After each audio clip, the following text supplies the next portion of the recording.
Bonjour à toutes et à tous et bienvenue dans ce tuto 2 minutes d'Atlantique. Dans cette vidéo, nous allons voir comment effectuer un raccordement électrique d'une VMC Autocosi IH avec un interrupteur. N'oubliez pas de vous abonner pour ne rien manquer des prochaines sorties. Pour un raccordement électrique conforme, il vous faudra une alimentation 230 volts 50 Hz, protection en amont avec un disjoncteur 2 A, des fils électriques de section 1,5 mm à 2,5 mm. Pour mener à bien l'opération, vous aurez besoin d'un tournevis cruciforme, une pince à dénuder, une pince coupante,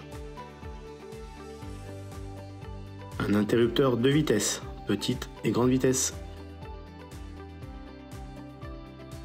Attention, toutes les étapes de raccordement doivent être réalisées hors tension.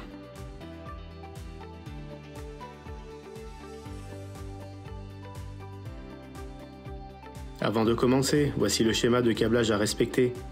Le fil de petite vitesse est directement connecté à la phase, ce qui signifie que la borne 1 de la VMC est toujours alimentée, quelle que soit la position de l'interrupteur.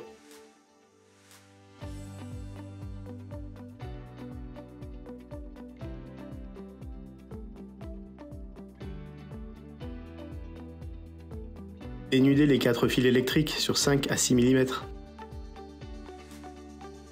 Et assurez-vous que la gaine de chaque fil arrive jusqu'au bornier de la VMC afin d'éviter tout risque de choc électrique.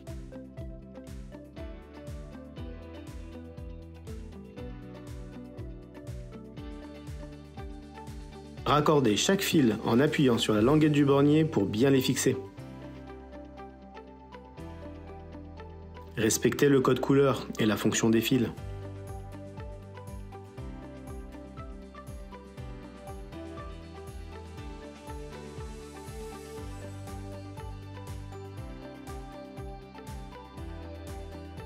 Contrôlez le maintien des fils.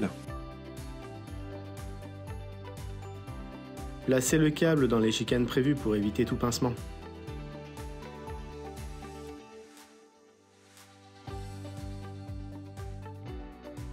Dans le cadre d'une installation neuve, branchez le fil de phase sur la position L de l'interrupteur.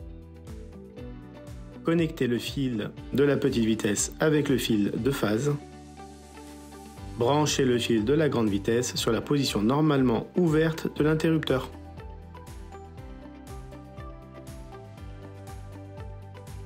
Si votre interrupteur servait à une ancienne VMC, il faudra déplacer le fil de la petite vitesse pour le positionner avec la phase. Voilà, c'est terminé. Vous savez maintenant réaliser le raccordement électrique de votre VMC. À bientôt pour de nouveaux tutos.